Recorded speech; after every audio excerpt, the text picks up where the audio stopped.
integrating political risks into valuation methodologies. So how do we integrate the risk into the valuation? So number one is adjusting discount rates and the cash flow projections. I'm sure you would recollect in the beginning of the session we discussed that for the purpose of integration of geopolitical risk into the valuation, assets can be divided into two different components, two different parts, two different compartments. The compartment one would refer to those assets which have the capability of independently generating the cash flow. And that's where you will use the discounted cash flow method. The other compartment comprises of the assets which do not have the capability of generating independent cash flow. So with regard to these assets, you cannot use the discounted cash flow method. With regard to these assets, you will need to use the market approach or the asset approach or the cost approach as you would know them. But the experience shows and experience tells that the question of incorporating or integrating the risk pertaining to the geopolitical development will be more applicable with regard to those assets where the assets have a capability of generating cash flow independently.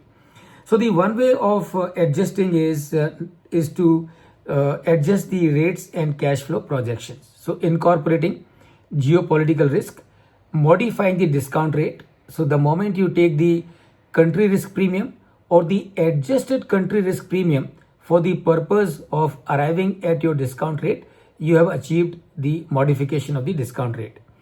And adjusting discounted cash flow forecast. So obviously, let's say for example, the entities which were depending on US tariff, which were depending on the exports to US.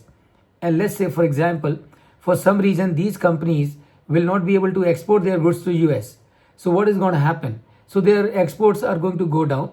That means it's going to have an impact on their revenues. Then these companies will need to check as to how much of the loss of the exports can be compensated by increase in the domestic sale. So to that extent, again, the cash flows will need to be adjusted. For this purpose, what you do the scenario analysis, which means find out अगर ये price बढ़ गई तो मेरा cash flow कितना होगा, ये cost कम हो गई तो मेरा कैश फ्लो कितना होगा, ये कैपिटल एक्सपेंडिचर ज़्यादा करना पड़ा तो कैश फ्लो कितना होगा, अगर रिस्क प्रीमियम इतना बढ़ गया तो कैश फ्लो कितना होगा. So take into account different scenario that can happen. So list down all those scenarios that can happen and incorporate the impact of those scenarios into your cash flow to find out as to what is the likely impact on the valuations of that entity. So use of premiums and the sensitivity analysis you can do. Risk premium for uncertainty and sensitivity analysis impact, and that is what you will do when you put all these numbers in place. Revenue and margins forecast, and remember this is more applicable in case of the land and building valuation professionals where the assets to be valued is having recurring income. So that is in case of a hotel, in case of a hostel, in case of a hospital. So that is where the valuation, even if the valuation professional is land and building professional, he will have to take this into account.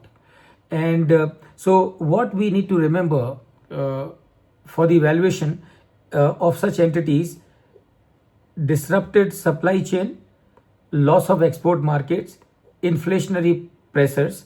And what we need to do, we need to use the multi-scenario revenue projection. Meaning what? Meaning when we do the cash flow projections, so we will not have to do the cash flow projections taking a static situation.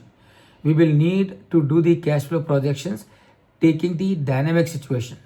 which means we will have to think of all the permutations and the combinations which can happen in reality, and based taking those permutations and the combinations, we will need to do the valuation, and then again we will have to use our judgment with regard to all those permutations, the combinations, assign them a probability out of 1 from 1, assign them probability as to what is the possibility of those events occurring. Obviously only one of the event can happen, all the events, all the likely events cannot happen, only one can happen.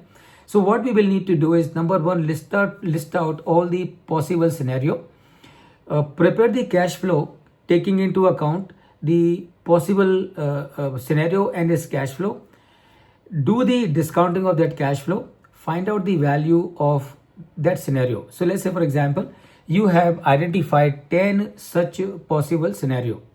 So you will have to do the cash flow projections for all these 10 probable possible cash flow scenarios.